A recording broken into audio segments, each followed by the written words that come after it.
우리 인사 한번 나눌까요? 주님의 이름으로 사랑하고 축복합니다. 주님의 이름으로 사랑하고 축복합니다.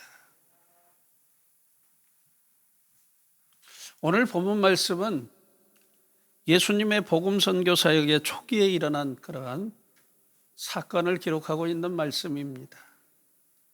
예수님께서 제자들과 함께 갈릴리의 한 동네에 들어가십니다.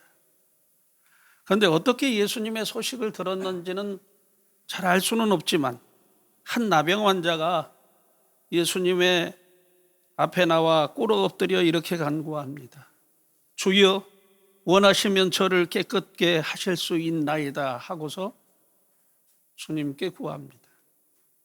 당시 유대 사회에서는 나병 환자를 가리켜 죄 때문에 하나님께 저주를 받은 몹쓸 질병으로 취급받았습니다. 그리고 나병은 부정한 감염 질병으로 취급했어요. 그래서 나병 환자는 마을에서 멀리 떨어진 곳에 격리되었고 일반 사람들과 대화하는 것 자체가 이렇게 차단되어 있는, 금지되어 있는 그런 상태였어요. 그것뿐만이 아닙니다. 율법에까지 엄격히 이 나병 환자의 규례를 기록하고 지키게 한 것입니다. 레위기 13장 45절부터 46절의 말씀이 그 말씀입니다. 거기 이렇게 말씀합니다. 우리 같이 함께 읽어볼까요? 시작. 나병 환자는 옷을 찢고 머리를 풀며 윗입술을 가리고 외치기를 부정하다 부정하다 할 것이요 병 있는 날 동안은 늘 부정할 것이라. 그가 부정한 즉 혼자 살되 진영 밖에서 살지니라. 율법에 의해 나병 환자는 마을에서 멀리 떨어진 곳에 격리되어서 살아야 했습니다. 그러므로 절대로 마을 안으로 들어와서도 안 되고 더욱이 사람들과는 가까이 이렇게 사람들에게 가까이 가거나 대화할 수 있는 그런 것이 금지되어 있었어요. 그런데 이 나병 환자는 그러한 율법을 범하면서까지 병 낫기를 간절히 바라고 예수님께로 나온 것이죠. 이에 예수님은 그의 간절함을 보시고 그를 불쌍히 여겨 그의 나병을 고쳐주십니다. 본문 41절부터 42절 말씀에 이렇게 말씀합니다. 우리 같이 함께 읽어볼까요? 시작. 예수께서 불쌍히 여기사 손을 내밀어 그에게 대시며 이르시되 내가 원하노니 깨끗함을 받으라 하시니 곧 나병이 그 사람에게서 떠나가고 깨끗하여 진지라. 이 말씀 가운데 우리가 주목해 봐야 할 것이 있습니다. 그것은 다름 아닌 예수님께서 부정한 자로 가까이 해서는 안 될 나병 환자의 몸에 손을 대셨다라고 하는 사실이에요. 유대인들은 나병 환자와 접촉하는 것을 시체와 접촉하는 것과 마찬가지로 부정한 행위로 간주했습니다. 그럼에도 불구하고 예수님은 그 나병 환자의 몸에 손을 대시고 그의 병을 치유해 주시는 것을 보게 됩니다. 예수님께서 율법이 정한 규례를 잘 알지 못해서 이런 실수를 범한 것일까요? 물론 그것은 아닙니다. 예수님은 율법을 가르치고 연구하는 율법사들보다도 더 율법을 정확히 하시는 분이시죠. 그런데 왜 예수님께서 이 나병 환자에게 손을 대셨을까?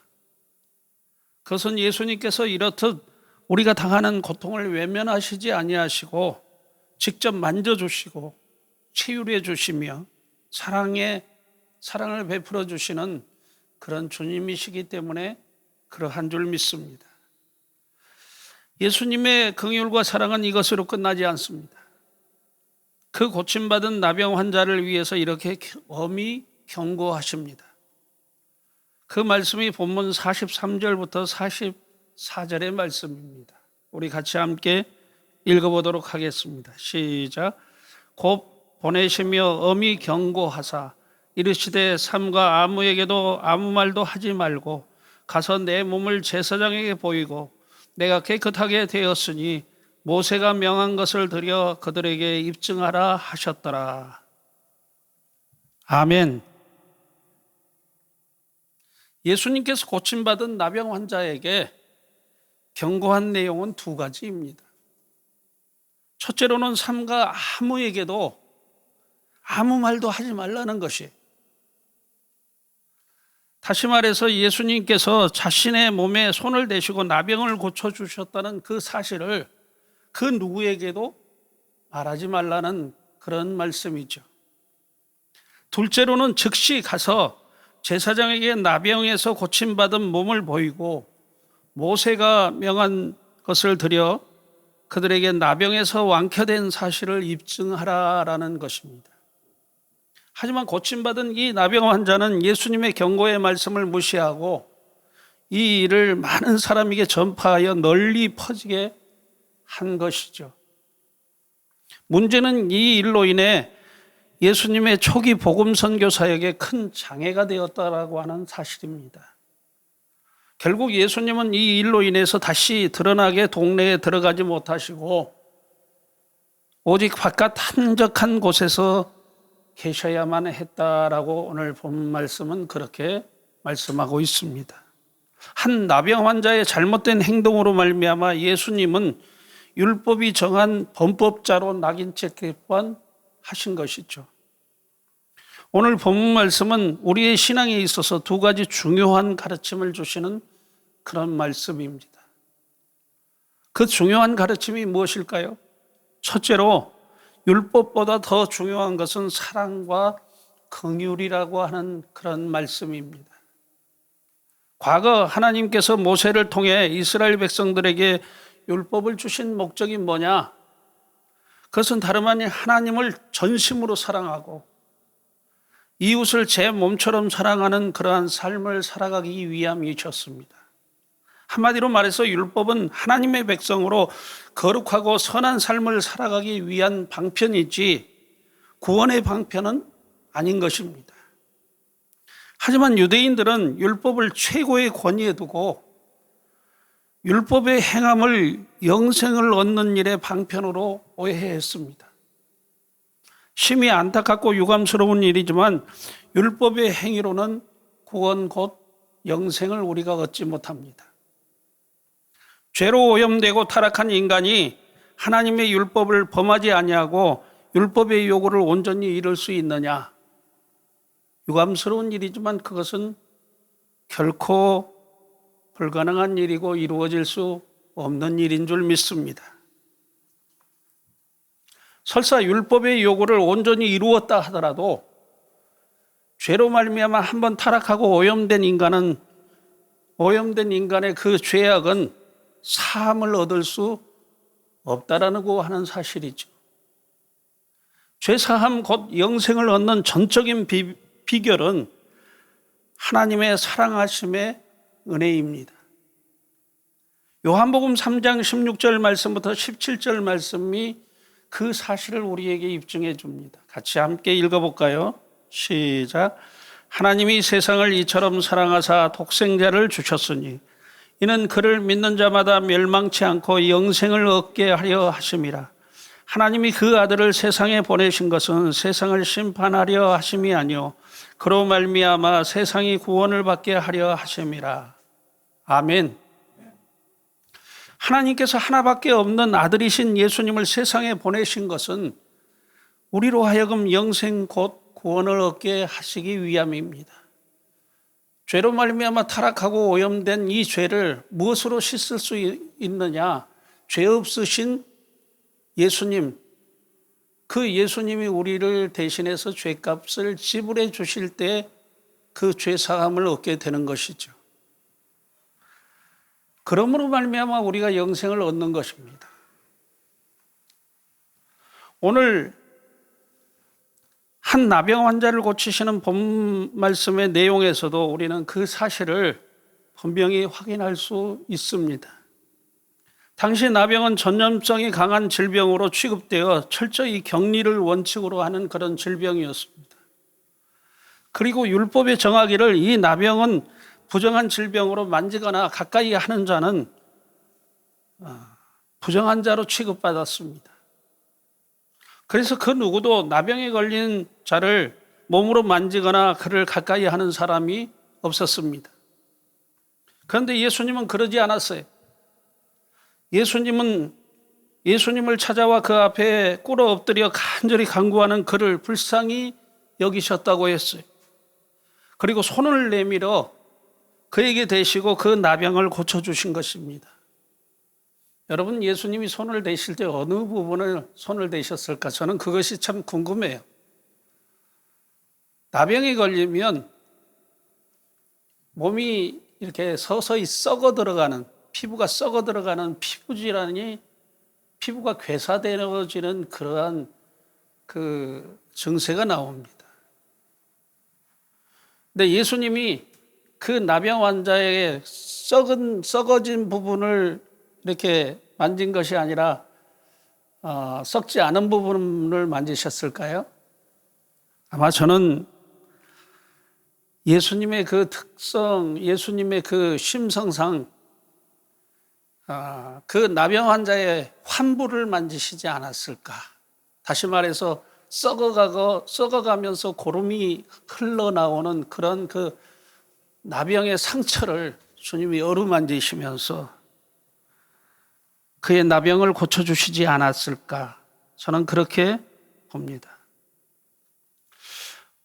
여기서 우리는 예수님의 어떤 모습을 보느냐? 율법보다 더 중요한 것은 바로 사랑과 긍휼이라는 사실을 가르치시는 예수님의 숨은 의도를 우리는 발견하게 됩니다. 율법주의자들인 바리새인들과 유대인들은 사람이 몹쓸 질병에 걸려 고통당하거나 죽어간다고 할지라도 눈 하나 까딱하지 않았습니다.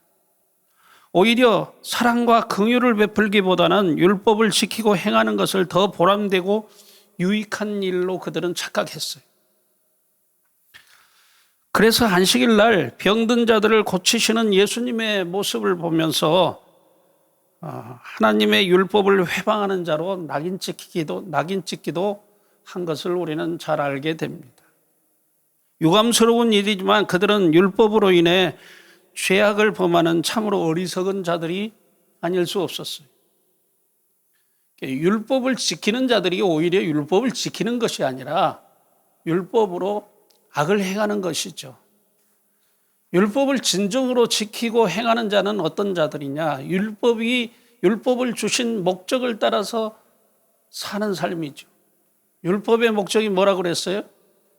하나님을 전심으로 사랑하고 내 이웃을 내 몸과 같이 사랑하는 것.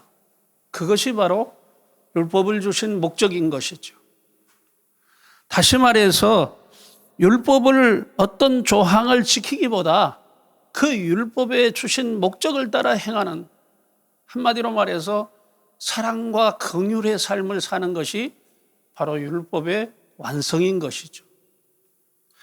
그래서 사도 바울은 로마서 13장 10절에 뭐라고 말씀합니까? 사랑은 율법의 완성이다. 그 말씀이 그래서 그렇게 나온 줄 믿습니다. 예수님은 요한복음 15장 9절을 통해서 우리에게 이렇게 말씀합니다. 같이 함께 읽어볼까요? 시작. 이 말씀은 기록이 안 돼 있나 봐요. 요한복음 15장 9절을 통해서 우리에게 이렇게 말씀합니다. 아버지께서 나를 사랑하신 것 같이 나도 너희를 사랑하였으니 나의 사랑 안에 거하라. 또 사도 바울은 고린도전서 16장 14절을 통해서 우리에게 이렇게 말씀합니다. 너희는 모든 일을 사랑으로 행하라 라고 말씀합니다. 한마디로 말해서 우리가 사랑으로 행하는 삶, 그것이 바로 율법을 이루는 일이고 완성시키는 일이다 라는 것을 말씀해 주죠. 저는 간절히 바라고 소망합니다. 사랑이 넘치는 교회 성도들은 이 식어가는 이 종말의 때에 예수님의 사랑 안에 거함으로 하나님을 전심으로 사랑하고 이웃을 불쌍히 여기면서 그들에게 주의 사랑을 나타내는 그러한 복된 삶을 살아가는 성도들이 되시기를 예수님의 이름으로 축복합니다. 둘째로 지혜로운 믿음은 하나님의 말씀을 순종하며 절제할 줄 알아야 합니다. 오늘 본문 말씀에 등장한 한 나병 환자의 믿음은 어떤 의미에서 크게 칭찬받을 만한 그런 믿음입니다. 그의 믿음이 어떤 믿음이기에 그렇게 칭찬받을 만할까요? 당신은 예수님의 복음 선교사에게 초기입니다. 그렇기 때문에 예수님께서 그다지 많은 이적을 행하시지 않는 때이죠. 다시 말해서 예수님에 대한 소문이 아직 많이 퍼지지 않은 그런 때입니다.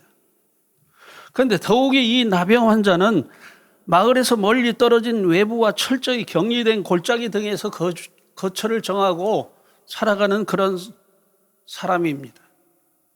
그만큼 예수님에 관한 소식을 접할 기회가 많지 않은 환경을 가지고 있었던 그런 자이죠. 하지만 그는 예수님에 관한 복된 소문에 귀를 기울인 것이 분명합니다. 복음을 가리켜서 뭐라고 얘기하느냐? 일명 굿뉴스, 그렇게 말합니다. 좋은 소식, 곧 복된 소식이라는 그런 뜻이죠. 오늘도 우리의 삶 가운데 수많은 매체들을 통해서 복음이 전파되어집니다. 우리의 이웃과 신문, 방송 등 언론과 책, 곧 각종 출판물과 영화, 비디오 등 영상물들과 복음 전도자들의 외침 등이 바로 그것이죠. 우리는 각종 매체 등을 통해서 복음을 참으로 쉽게 접할 수 있습니다. 그러나 심히 유감스럽게도 많은 사람들이 우리의 영혼을 살리는 복음에는 관심을 두지 않고 그 귀를 닫아버립니다. 그리고 썩어 없어질 세상의 허탄한 이야기와 뉴스에 귀를 기울이는 것이죠. 저는 여러분들께 간절히 바라고 소망합니다. 우리는 세상의 어떤 그 소식들보다도 예수님의 복음의 말씀, 이 복된 소식에 귀를 기울이는 그런 성도들이 되어야겠습니다. 그런 점에 미루어 볼 때 이 나병 환자는 칭찬받을 만한 믿음이죠. 그는 예수님에 관한 소문에 관심을 갖고 집중한 인물인 것입니다. 복음은 듣는 이로 하여금 행동하게 합니다. 그는 복음 곧 예수님에 관한 소문을 듣고 더 이상 죽음의 골짜기에 머무를 수가 없었어요. 어쩌면 자신에게 있어서 처음이자 마지막 희망이 될 수 있는 예수님께 나가기로 결정한 것입니다. 하지만 예수님 앞으로 나가는 일이 만만치 않아요. 엄중한 율법이라는 거대한 장애물이 그의 앞을 떡 가로막고 있는 것이죠. 율법에 명시하길 나병 환자는 위험한 전염병으로서 사람들과 멀리 떨어져 격리되어 지내야만 합니다. 그러므로 나병 환자가 예수님을 만나는 일은 율법이 금하는 그런 일이죠. 그러나 만일 이 나병 환자가 명시된 율법을 어길 경우에 어떻게 될까 우리는 한번 생각해 봐야 합니다. 안타까운 일이지만 나병 환자는 율법을 어긴 죄로 돌에 맞아 죽어야 합니다. 그것이 율법이 정한 바이죠. 그러한 율법이 정한 바를 이 나병 환자는 잘 알고 있는 것입니다. 하지만 그는 나병으로 죽느니 차라리 예수님께로 나가다가 돌에 맞아 죽는 한이 있더라도 예수님께 나가는 것이 훨씬 더 소망 있는 일이다 라고 생각해서 결심한 겁니다. 한마디로 말해서 죽으면 죽으리다라는 그런 믿음의 각오와 결단을 가지고 예수님께 나가는 것이죠. 아마도 저와 여러분들 같았으면 이 율법의 엄중함을 의식해서 감히 엄두도 못 냈을 그런 일이죠. 그러나 이 나병 환자는 일사각오를 가지고 죽으면 죽으리다 라는 그러한 생각을 가지고 결단을 가지고 예수님께로 나온 것입니다. 그가 예수님 앞에 나와 꿇어 엎드려 이렇게 간구합니다. 주여 원하시면 저를 깨끗게 하실 수 있나이다. 이 말의 의미가 무엇이냐? 나병이 아무리 무서운 전염병이라고 할지라도 예수님께서 고쳐주시길 원하시면 깨끗이 나병에서 고침받을 수 있다라고 하는 그런 믿음의 확신입니다. 다시 말해서 모든 만사가 다 주님의 뜻과 마음에 달렸다라고 하는 그런 믿음이죠. 예수님께서 이 나병 환자의 믿음을 보시니 참 기특합니다. 그래서 그를 불쌍히 여기시고 사랑을 베푸신 것이죠. 예수님께서 그의 몸에 손을 대시고 내가 원하노니 깨끗함을 받으라라고 하십니다. 이에 곧 그의 몸에서 나병이 떠나고 깨끗하게 되었다라고 했습니다. 여기까지 나병 환자의 믿음은 참 칭찬받을 만한 믿음입니다. 그런데 그 다음이 문제. 예수님께서 고침받은 나병 환자를 보시니 그 마음이 나병에서 고침받은 벅찬 감격과 기쁨으로 가득 차 있습니다. 한마디로 말해서 마음이 심히 들떠 있는 것이죠. 이에 예수님께서 그를 향해서 다음과 같이 경고하십니다. 그 경고의 말씀이 본문 44절의 말씀입니다. 우리 같이 함께 읽어볼까요? 시작. 이르시되 삼가 아무에게도 아무 말도 하지 말고 가서 내 몸을 제사장에게 보이고 내가 깨끗하게 되었으니 모세가 명한 것을 드려 그들에게 입증하라 하셨더라. 예수님이 경고로 말씀하신 거예요. 그렇지만 이 나병 환자는 예수님의 경고의 말씀을 무시하고 나아가서 이 일을 많이 전파하여 널리 퍼지게 한 것입니다. 어떤 것을 전파했을까요? 글쎄 예수님이 내 몸에 내 상처에 손을 대시면서 원하노니 깨끗함을 받으라 하시니 내가 깨끗하게 되었다라고 막 자랑을 했겠죠. 그렇지 않겠습니까? 그러므로 예수님께서 다시는 드러나게 동네에 들어가시지 못하시고 오직 바깥 한적한 곳에 계실 수밖에 없게 되었다라고 오늘 본문 말씀에 그렇게 말합니다. 만약에 예수님께서 마을에 들어가셨다고 하면 어떻게 될까요?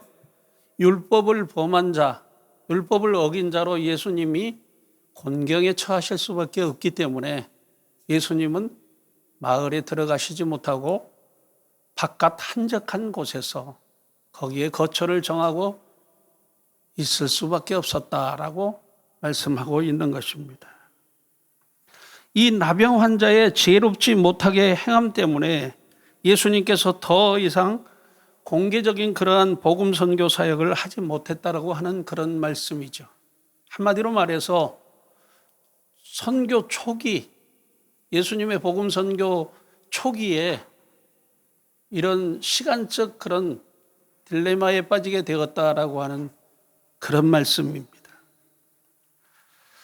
생각해보면 믿음 생활에 있어서 중요한 것은 말씀의 순종과 절제가 아닌가 생각합니다. 아무리 주님을 향한 뜨거운 믿음을 소유하고 있다 하더라도 하나님의 말씀에 순종하지 못하면, 그리고 절제하지 못하면 그 믿음은 하나님과 사람들 앞에 인정받기가 어렵다는 말씀입니다. 여러분, 우리가 잘 아는 아브라함을 한번 보실까요? 창세기 12장에 보면 아브라함이 하란 땅에서 하나님의 소명을 받습니다. 너는 너의 친척 본토 아비의 집을 떠나 내가 너에게 지시할 땅으로 가라.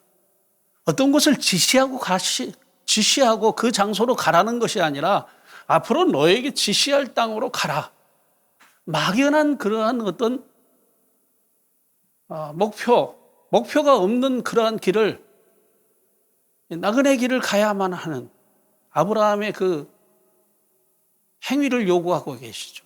누가 요구하시느냐? 하나님이 요구하시는 거예요. 만약에 아브라함이 믿음이 없는 사람, 지혜롭지 못한 사람이라고 하면 그 말씀에 순종하지 못했겠죠.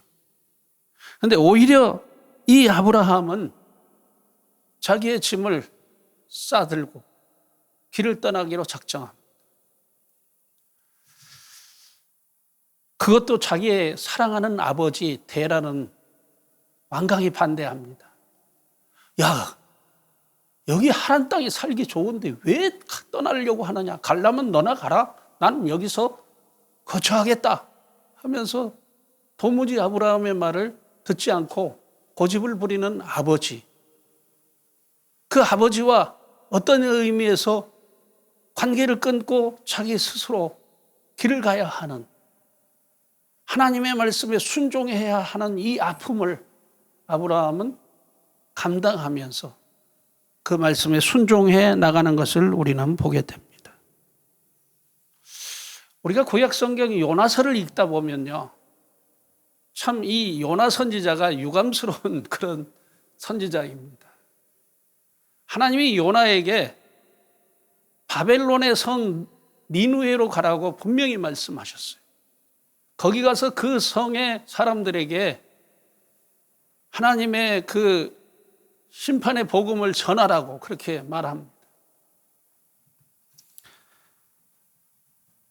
근데 이 요나가 바벨론의 수도, 바벨론 나라는 적국이고, 그리고 적국의 수도에 가서 이 하나님의 말씀을 전함으로 그들을 회개시키려고 하는 하나님의 계획을 못마땅하게 여깁니다. 그래서 그는 하나님의 말씀에 절대로 저는 순종할 수 없습니다. 결국 그는 니느웨로 가지 아니하고 어디로 갑니까? 자기의 고집을 앞세워서 다시스라고 하는 정반대, 저 아프리카 대륙의 끝자락에 있는 그런 다시스로 향하는 배를 탑니다. 결국은 가다가 큰 풍랑, 태풍을 만나고 광풍을 만나가지고 결국은 요나는 바다에 던져지고, 바다에 던져지자 큰 물고기가 요나를 덥석 물어가지고 물고기 뱃속에서 사흘 동안 극심한 지옥의 음부의 고통을 당하죠. 그러면서 하나님 앞에 회개합니다. 하나님, 살려만 주시면, 그러면 하나님이 원하시는 곳으로 내가 향하겠습니다. 그래가지고 회개할 때 요나를 삼킨 물고기가 토해내죠. 누구를 토해냅니까? 요나를 토해내서 바닷가에 이렇게 떨어지게 하죠. 그래서 결국에는 요나가 하나님의 뜻을 따라 니느웨로 가서 거기에 복음을 전하고 니느웨 사람들이 구원을 받는 그러한 일이 벌어진 것을 우리는 보게 됩니다. 여러분, 우리는 이 믿음 생활에 있어서 하나님의 말씀에 순종한다는 것 자체, 그것이 얼마나 중요한 그런 포지션을 가지고 있는가를 다시 한번 생각해 봐야 합니다. 누가복음 5장에 보면은 시몬 베드로가 나옵니다. 예수님께서 시몬 베드로 그 그물을 싣는 시몬 베드로의 배에 올라가서 복음을 전하시다가 그 베드로에게 말하죠. 여보게 시몬, 이 배를 이끌고 나가서 저 깊은 곳에 가서 그물을 던져보게. 베드로가 밤을 맞도록 그물을 온종일 던졌지만 고기를 얻지 못했지만 예수님의 말씀 한마디에 힘을 얻고 깊은 곳으로 배를 이끌고 갑니다. 그리고 예수님이 지시하는 그곳에 그물을 내리죠. 그러자 정말 그물이 찢어질 정도로 많은 고기를 잡았다. 그렇게 말씀합니다. 무엇을 우리에게 가르치고 있느냐? 하나님의 말씀에 순종하는 것이 얼마나 큰 은혜고 큰 축복인가 하는 것을 우리에게 가르쳐 주죠. 근데 하나님의 말씀을 따라 순종하는 일에는 무엇이 필요하느냐? 자기의 생각, 자기의 욕심을 버려야 하는, 자기의 욕망을 절제해야 하는 그 절제함이 필요하다라고 하는 것을 우리에게 가르쳐 줍니다. 오늘 이 나병 환자가, 고침받은 나병 환자가 그 주님의 경고의 말씀에 순종했다라고 하면, 그리고 자기의 그 벅찬 기쁨, 환희를 조금 좀 절제할 수 있었다고 하면, 정말 아마 이 복음서의 길이 남을 만한 그런 믿음의 소유자로 칭찬받는 그런 자가 되지 않았을까 하는 그런 말씀입니다. 여러분, 우리에게 굳건한 믿음, 뜨거운 믿음, 그것도 중요하지만 예수님의 말씀에 순종하면서 또 우리의 욕망과 우리의 그 어떤 욕심을 절제할 수 있는, 감성을 절제할 수 있는 그런 삶을 살아가시기를 예수님의 이름으로 축복합니다.